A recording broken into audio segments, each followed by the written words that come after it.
Okay, today I want to talk to you about unintended consequences.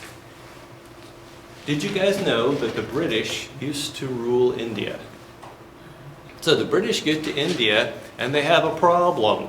There are a bunch of cobras. You guys know what cobras are?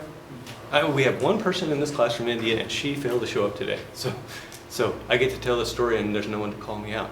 So the British get to India and there are all these cobras. And so they have a meeting and they say, what are we going to do about these cobras? And none of them, of course, say, we should go out and catch the cobras. They're like, I know what we'll do. We'll get the Indians to catch the cobras. So what do? They put a bounty. For every dead cobra you bring in, you get a certain amount of money.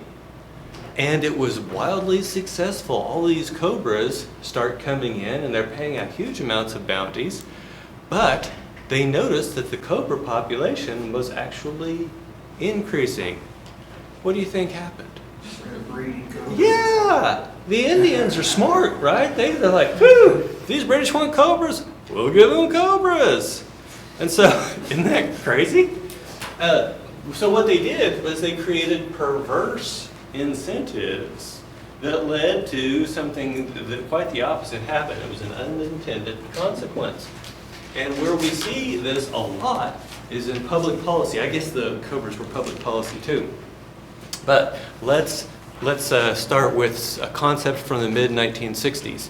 We have too many children growing up in poverty. That's a real problem, right? And so what do? They're like, well, we need to give money to the parents of these kids. And people with more kids will get more money. What do you think started to happen? Yeah! I actually remember a woman in my town, my mom's like, you know, I understood you getting pregnant by accident the first time, but the second time, she says, oh, that way I'll get enough money to live on. So they created a perverse incentive, and what was the original problem? Too many kids living in poverty, and what did the solution lead to? Even more kids living in poverty. So how do you avoid unintended consequences? When someone throws out one of these ideas, you say, and then what? Oh, well, let's switch to electric vehicles to save the planet. Well, let's think about the supply chain for electric vehicles. What has to be dug out of the ground? Lithium, cobalt, manganese. By the way, who's digging the cobalt out of the ground? Diesel trucks. Who? Diesel trucks. Oh, no. Anybody here from DRC? You guys have the big old cobalt mines, don't you? Who's digging the stuff out? Children. You guys didn't know that? Yeah, and here you thought driving that EV made you a good person. But you're also helping employment in Congo, right? Okay, here's another one for you. Have you heard of microplastics? Yeah, you guys are probably scared stuntless of microplastics. To me, it's just a disaster of the day, right? I've been watching this crap come and go for decades. Microplastics, 30% of the microplastics in our environment come from tires. Did you guys know that? Oh, for shame, he's late. Okay, so the microplastics come from tires. Now here's the fun thing. EVs weigh far more than regular cars. Did you know that? What do you think happens to the tires on EVs? Yeah, they wear out twice as fast. And what does that do to the amount of microplastics you create? It doubles it. Unintended consequences. Always ask, and then what? Because there's always going to be some sort of follow-on. You can bet money. Okay, any questions? Are you okay? Okay. So we're going to talk about the Hubris Hypothesis here. Richard Roll, who I actually met when I was in doctoral school, he was in his 60s at the time, and he had a girlfriend who was in her 20s. So way to go, Nick. Oh, yeah. He's ready for his mugshot. Okay, so Yeah, so he's started out as an engineer and became a finance guy, much like yours truly. So, this paper, the Hubris Hypothesis, the central prediction is that the combined takeover gain to target and bidding firm shareholders is non-positive. What does non-positive mean? Zero or negative, right? Zero or negative. Now, you need to think there's two groups here. There is the target shareholders and the bidding shareholders. The decision is made by which manager to try to undertake this thing? Who does the bidding? Yeah, the bidding managers. Now, which set of shareholders are they supposed to represent? Their own, right? And so they should only be doing things that maximize the wealth of their own shareholders. And Roll says, hey, it's not just that they don't maximize the wealth of their own shareholders. If you add both them and the target shareholders together, they're not maximizing the wealth of either group. If you add them together, they're not creating value. And so that's what we're really saying here, is that these mergers tend not to create value. So what is hubris? Oh, I've got a lovely example for hubris. I can't pronounce his first name.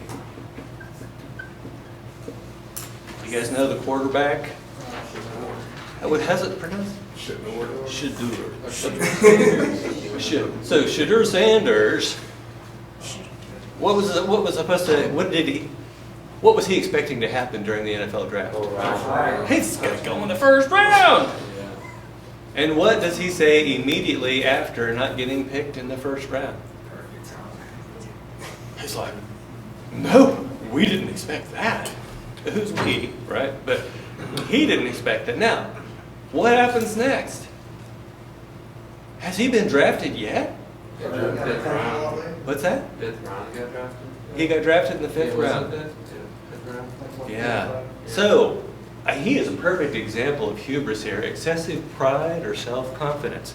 By the way, for shame, he's late, and he's still got the Crocs and black socks. Those are really bad during rainy weather. Have you figured that out? Yep. Yeah, okay. Okay. So what were some of the reasons that people were giving behind the scenes for them not selecting him? What? His arm talent. Okay, so there's actually maybe a football reason, but what else? His father. Okay, his dad. He's not going to be playing for his dad. And his dad said, okay, if he goes to any of these certain teams, we're going to pull certain like famous name, like a 360 deal where we go in and act like we're all in and we're not all in. Okay, this is football speak that I don't understand. How about this?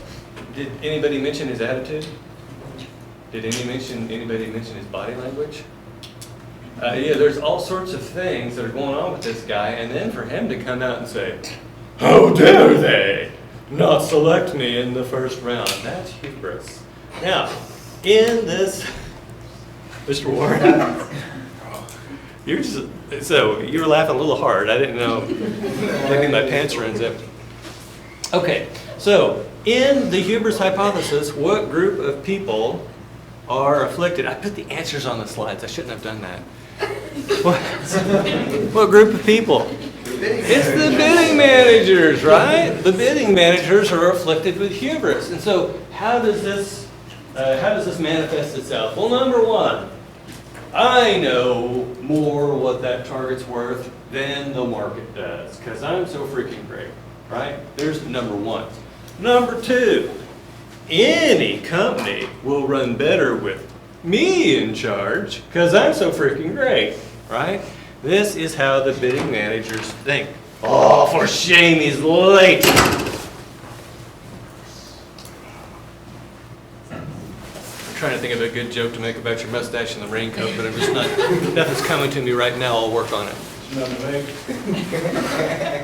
So he was wearing suits for a while, and and the next time he did, I was gonna say, you look like a dirty cop from a 70s detective television show. Because you do. Okay. So managers might underestimate or they might over or underestimate the value of a potential target. Do we observe it when they underestimate the value of a potential target? No, man. So here's, by the way, this is a normal distribution on its side. This is the current stock price.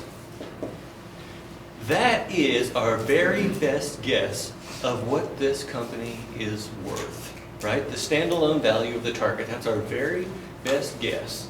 Now, the guesses that these managers make, they fall on this distribution. If they make an estimation that's down here, are they going to make a bid? No, they think the firm is less than the current stock price. So we don't observe all these things down here. What do we observe? We only observe it when they overestimate the stock price. We only observe it when they overestimate the stock price. So this is all we see. Does that make sense? And so basically, what's that telling you? Most of, in fact, almost all of the time, that when we see these bids, we know they're overestimating the value of the target. That was one of Roll's points. So what prediction does the Hubris hypothesis make regarding the share price of the target upon announcement of an unanticipated bid? Now, why is it important that we say unanticipated?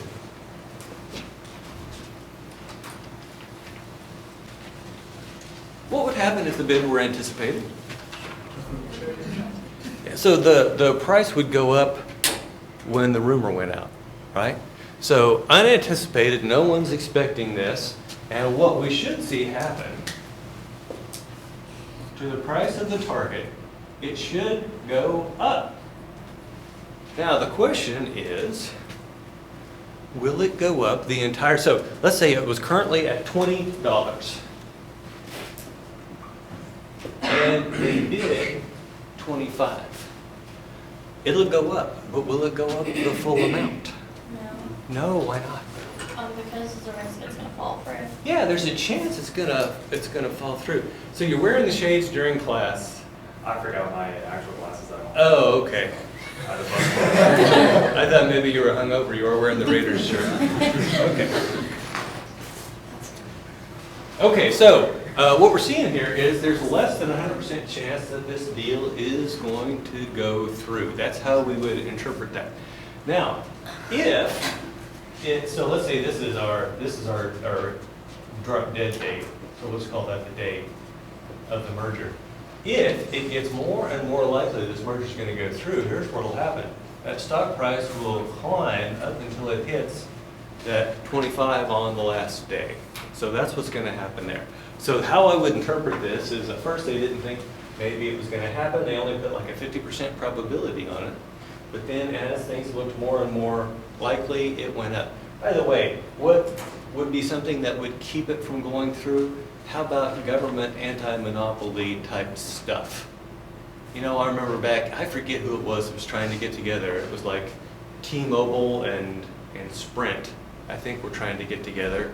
And I think the first time, they're like, forget it, because it said it would reduce the options to consumers, right? And then another administration comes in, and then it goes through. So there was some reduced probability there of the thing going through. Now, if the bid fails, what do you think is going to happen? It returns to original. Yeah, it returns to the original price. And so what we see is something that looks like this. As it becomes less and less likely, then it goes back to its original value. Now, if the bid by the bidding managers revealed new information about value that the market was just too dumb to see at 20, would the stock return to 20? No. no, it would return to some level above. But we don't see that. We don't see that at all. It just goes back to the level it was before. Unless we see the target managers undertaking these huge takeover defenses, in which case it may actually go back to being below, because now the target shareholders have given up hope of the target managers and target directors allowing the firm to be taken over, which is the only way they can get the premium, right? So Yahoo was our example of that. Okay, so let's see. I think that's all I want to say about that. We just mentioned that. So, why might the bidder share price drop upon announcement of the bid? What does the market think about the deal? It's a negative NPV, right? Now, it could be a negative NPV because they were overestimating the incremental value. It could be negative NPV because they're overpaying for the target, right? And so, in fact, from the market's perspective, that's what they're really saying, is you're overpaying for this target. Now, what if you had the same deal, but it caused the share price to go up just a little bit to begin with? It might be signaling that this company has better expected future cash flows than we previously thought. And I think I told you about if I drove into the parking lot in a Porsche 911, you'd say, "Dr. Haggard, nice car." I say, "Thank you." And you say, "Is it a lease?" And I say, "No, I paid cash for it." What instantly happens to your concept of my wealth versus what you thought it was? Yeah, it goes up, right? And so when a company wheels in here and they're willing to toss out a bunch of cash, it means they're confident in their future cash flows. Maybe it releases new information on the future prospects of the firm.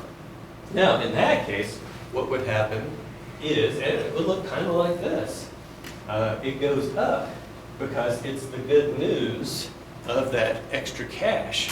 But the closer and closer and closer we get to the deal being consummated, the more the value drops.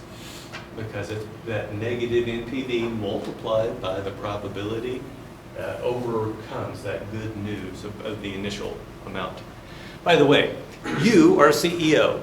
You announce this great merger that you're planning to do, and instantly your stock price goes down.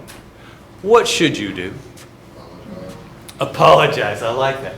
Only, we're talking about managers here, CEOs. They're similar to politicians. They're not really going to do that sort of thing. So here's how you would do it. You'd say, upon further due diligence into the target firm, we have found some new items that have told us we need to withdraw our offer. Well, what was the real new item that told you to withdraw the offer? It was a negative share price reaction. Now, as soon as I say we're going to walk away from the deal, what should happen to my share price? Whoop, right? Now, will it go back up as high as it was? Probably not, because now they realize the manager is a little stupid. Not a lot stupid, like the kind that would stay with the deal all the way to completion. By the way, why does, Richard Roll says, usually in this life, people learn because they have the opportunity to experience something frequently. For instance, if you touch a hot stove often enough, you will learn not to touch a hot stove. But what Roll says about these acquisitions is that they only happen, there's only a few in a lifetime, and over a professional lifetime, right? So they really don't get the opportunity to learn from it like they would a frequent event like quarterly earnings or something like that. I think the way Roll put this, or maybe it was Warren Buffett, he said they kiss a lot of frogs, hoping one will be the prince. And he says, and what do they wind up with? A backyard full of frogs, right? And that's really what we see.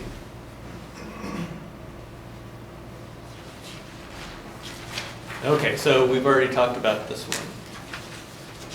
Why might a cash offer for a target generate a higher bid announcement than a stock offering?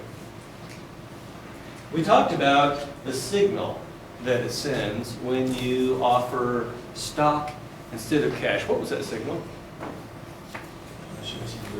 Say again? Financial stability. Okay. What is it? Go ahead.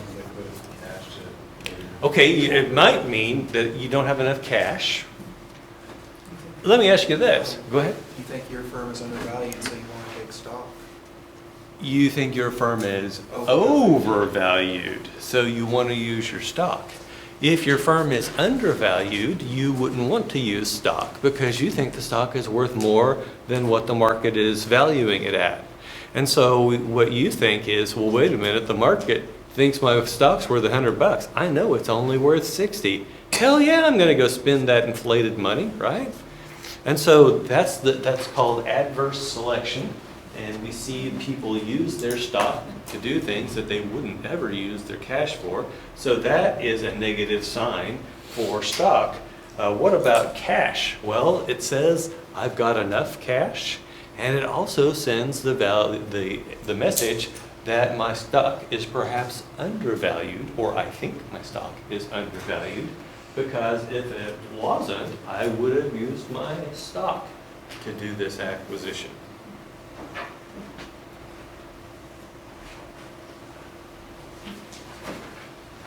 Why might the bond prices of bidders in cash deals drop upon announcement of a cash offer?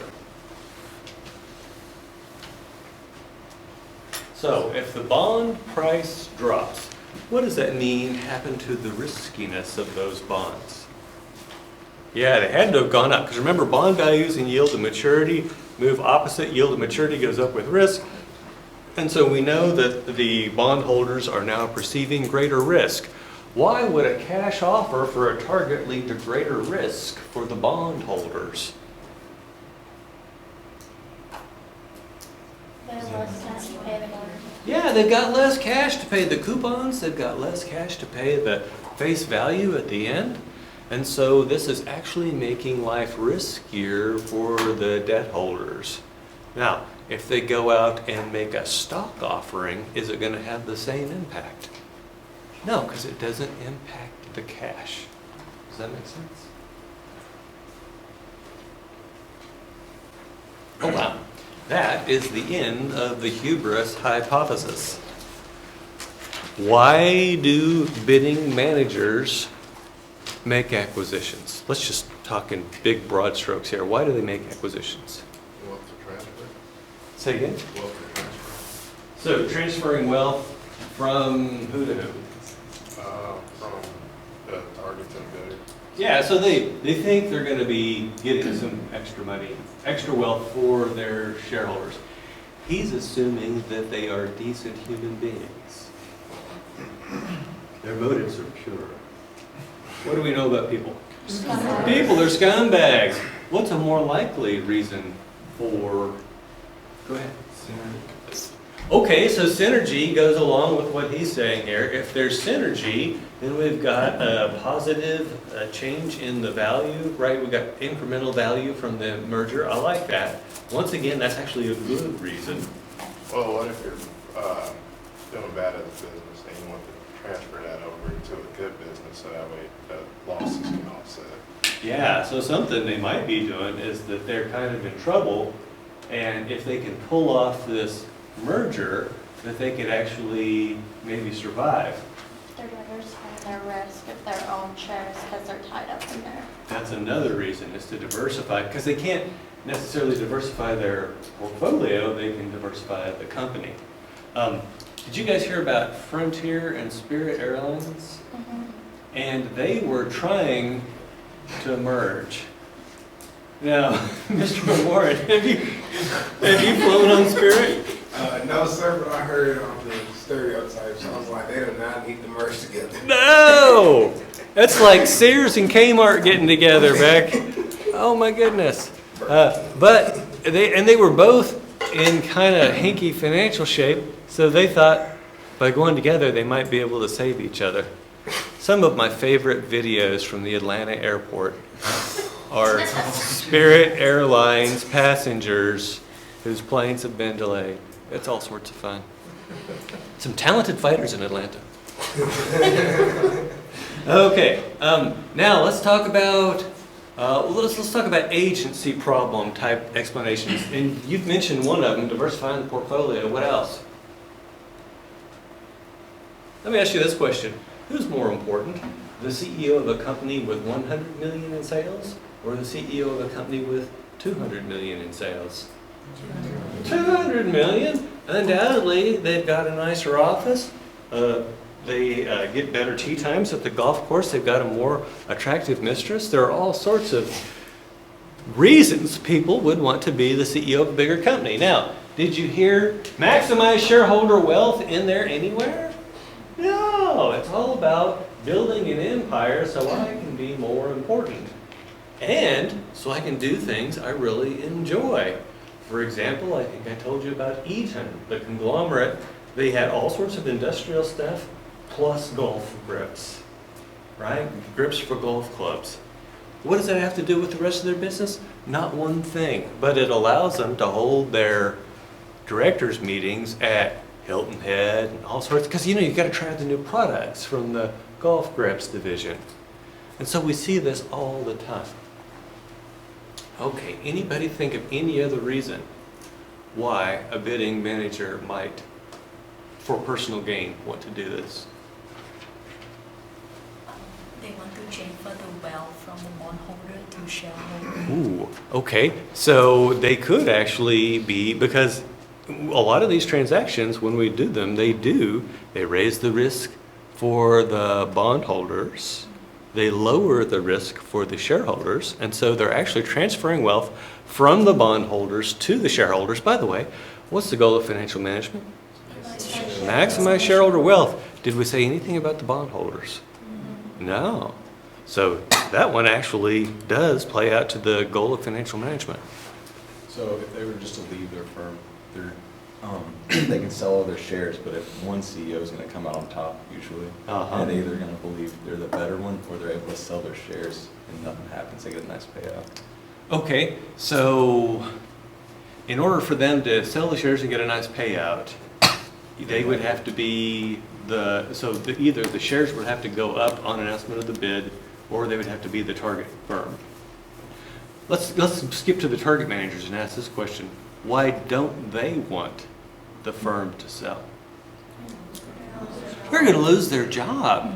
In fact, you'll see a lot of people on the press, and they talk bad about golden parachutes for CEOs. What's a golden parachute? It's when you have massive payouts for your top managers. That way it makes it more expensive to acquire the firm, but they also benefit when it is acquired. Yeah. Okay, so yeah, we'll be okay, folks. We really will.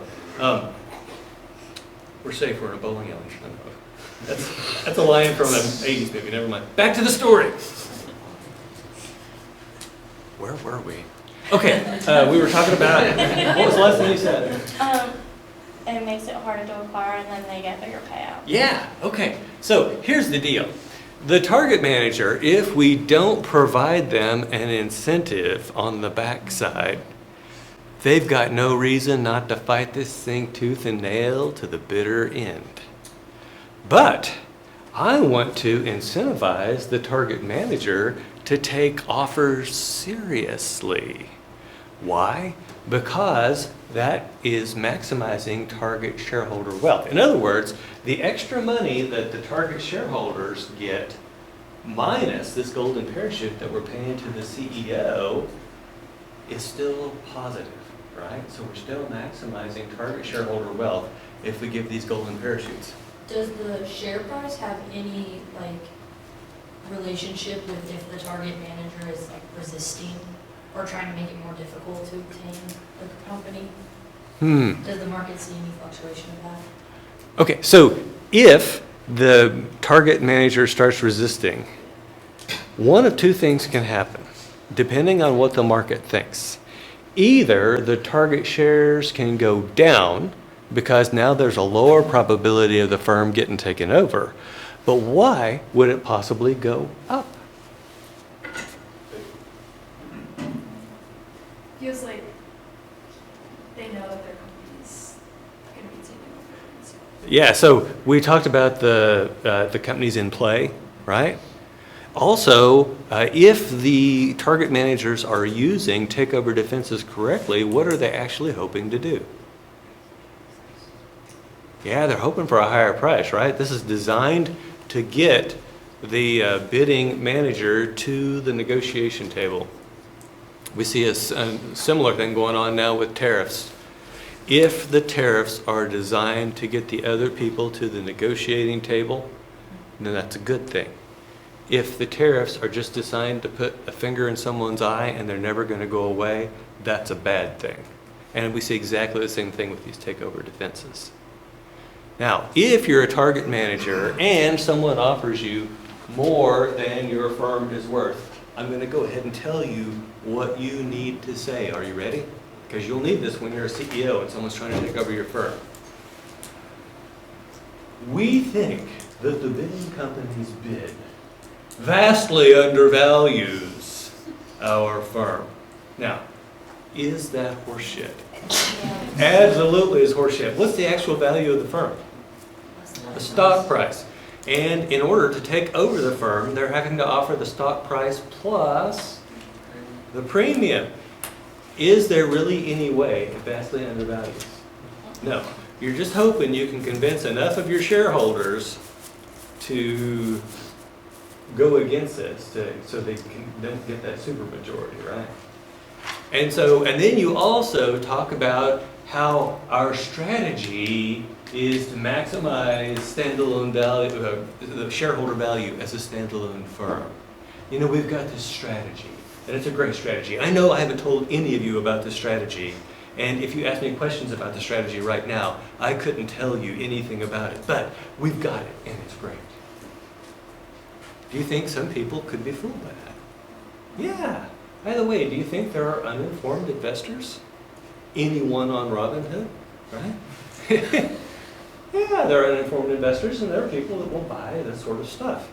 And so, in getting back to the golden parachute, whenever you see them spoken about in the media, are they ever positively?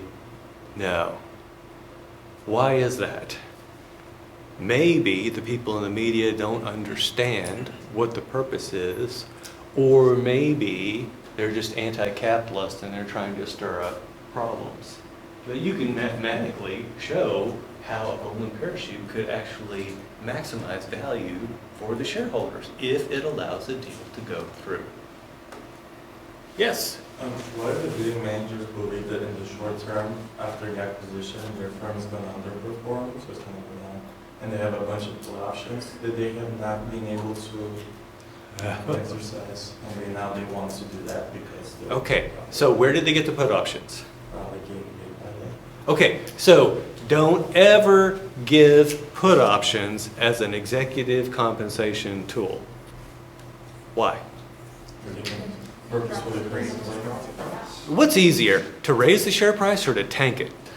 Tank it, right? And so if you were silly enough to give someone, if you were silly enough to give me put options, oh my goodness, we're having a party, right?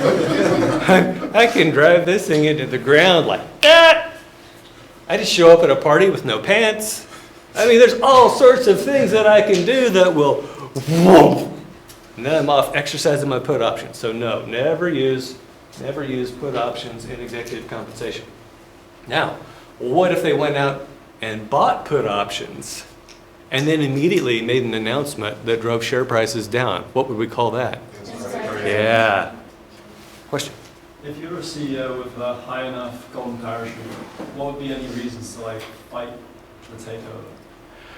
You know, that's the purpose of the golden parachute, is to keep you from fighting it. Now, on the other hand, what if I made the golden parachute a variable sized parachute and I base it on the merger premium? right? And I say, you're going to get 100,000 shares worth of merger premium. This is how I could keep it from being a deal where the guy just immediately buckles, right? So what are they incentivized to do now? They're incentivized to resist enough to get the other party to the table and try to get as much money as they can out of them. Because I know it happens in sports a lot, is a manager in England got sacked and he got paid 180 grand a week until he got a new job. Oh yeah. Oh hey, it's not just England. Did we have a coach here that got sacked and we ended up paying him like a year or two worth of his salary. So, what's that? Yeah, I think so. Yeah. You know what it says when someone's willing to sack you and pay your salary for a year or two? Yeah, it was worth every penny, right? You must have really stunk. Now, I wish him all the best, and I hope that he's doing better. Does he have a job? Yeah, I was assistant coach at SMU. Oh, okay. Well, maybe he can pick up some pointers and make it back. By the way, do we rehire old basketball coaches here? Yes, we do.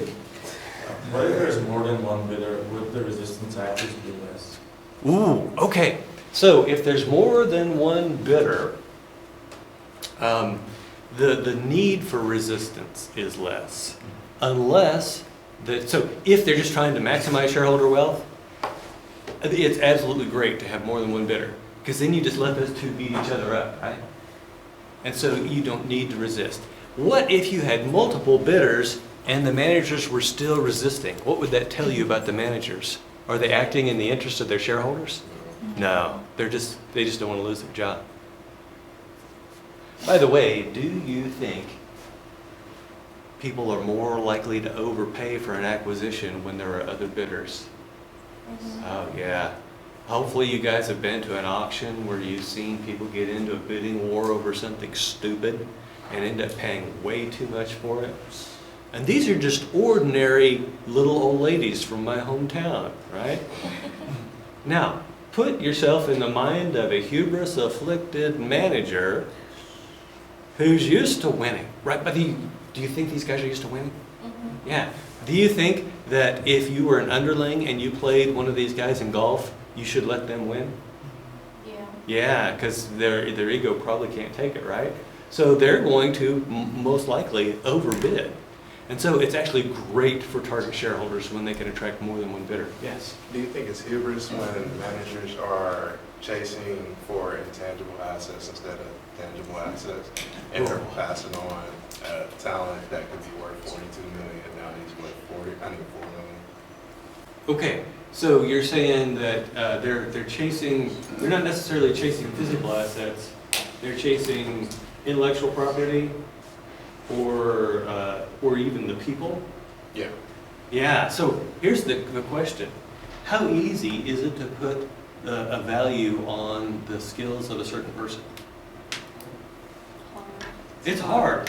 And even if it were possible for me to know exactly what Mr. Tips, what value you are bringing today, and then I bring you on board, does that guarantee that'll be his value tomorrow? No. Yeah. And you see this with athletes. You bring them on at a high contract, and maybe they know they're getting close to the end of their career, and what do they start doing? Slacking off. I'm not going to lose my knees over this thing, right? Do you think managers and programmers and creatives might be any different? We're all humans, right? Is that all? Yeah. So it's not so much hubris, but I can tell you that it would be even harder for them to come up with an accurate assessment of what people were worth and what the intangible assets were worth.